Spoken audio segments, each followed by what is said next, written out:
Hey everyone, welcome to The Explainer. Today, we're diving headfirst into what the U.S. Constitution actually sets up as the most important branch of our national government, the United States Congress.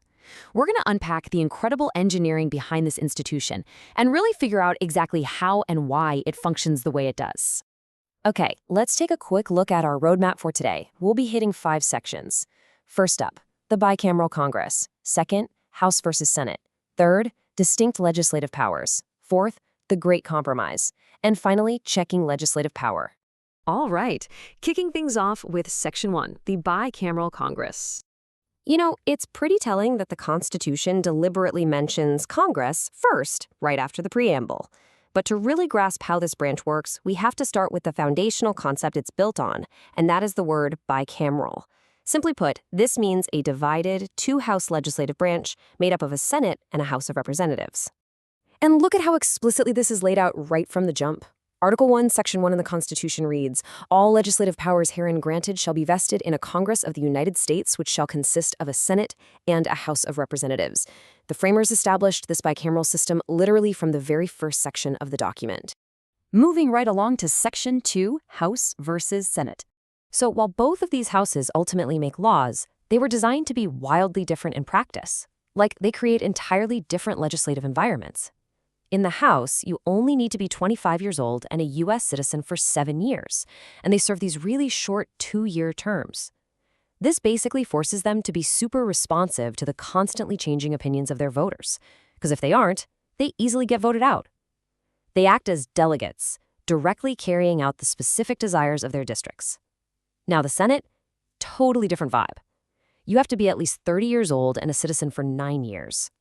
Because they serve much longer 6-year terms, they're kind of insulated from the day-to-day public opinion. They were designed to be this older, wiser, more deliberative body. They act as trustees, meaning they govern based on what they believe is in the long-term public interest.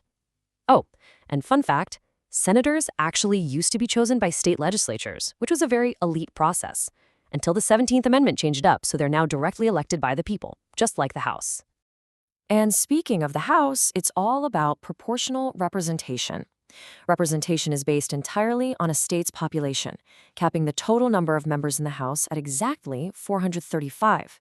So, to put that into perspective, states with tiny populations like Vermont, Alaska, Wyoming, and the Dakotas have just one single representative, while a massive state like California gets 52. But then, compare that to the Senate. Exactly 100 members, no more, no less. The Senate strictly grants 2 senators per state, period. This ensures equal power for every single state, completely regardless of its geographic size or population. All right, let's get into Section 3, distinct legislative powers. Even though they both pass laws, the Constitution actually hands out some specific superpowers to each chamber. The House has 3 major ones you should remember. Number 1, the power to impeach the president and other federal officials. Number 2, they decide presidential elections, but only if no candidate wins a majority in the Electoral College, which is an exceptionally rare event. And number 3, they originate revenue bills. Actually, hold up. Let's pause on that first one for a second, because this is super frequently misunderstood. The crucial point here is that impeachment is not what most people think it is. People tend to assume impeaching someone means immediately kicking them out of office, but it doesn't. Impeachment is basically just a criminal indictment. It simply means the House has decided an official has done something bad enough that they need to face a trial. It is absolutely not an automatic removal. Okay, circling back to that third power, often called the power of the purse. Article 1, Section 7 dictates, "All bills for raising revenue shall originate in the House of Representatives." Now, why does this matter? Well, anything that raises taxes has to start in the House.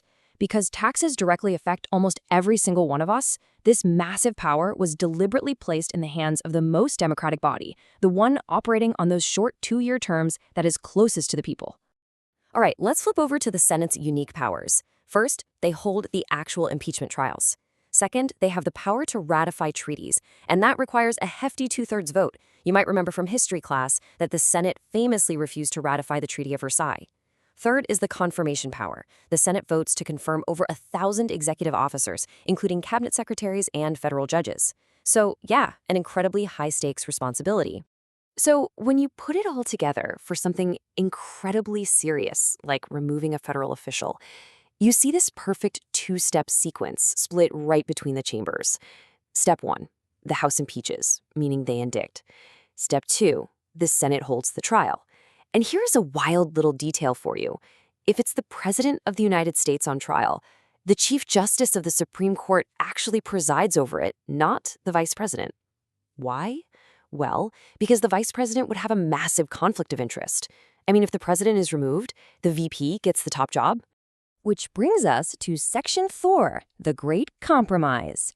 So why on earth do we even have this complex two-house system in the first place? Well, it all goes back to some incredibly intense historical debates. The framers were fundamentally split based entirely on where they lived. Delegates from heavily populated states pushed hard for the Virginia Plan, aggressively demanding proportional representation so their high populations would guarantee them way more legislative power.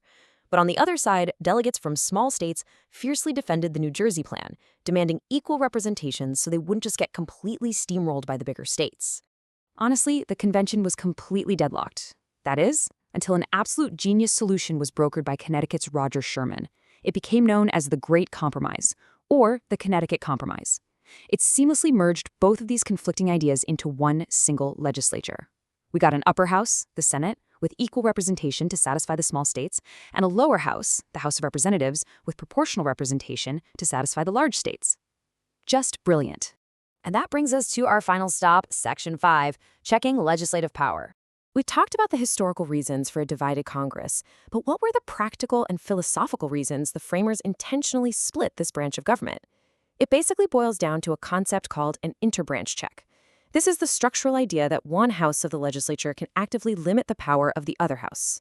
The framers were absolutely obsessed with preventing the national government from having too much concentrated power.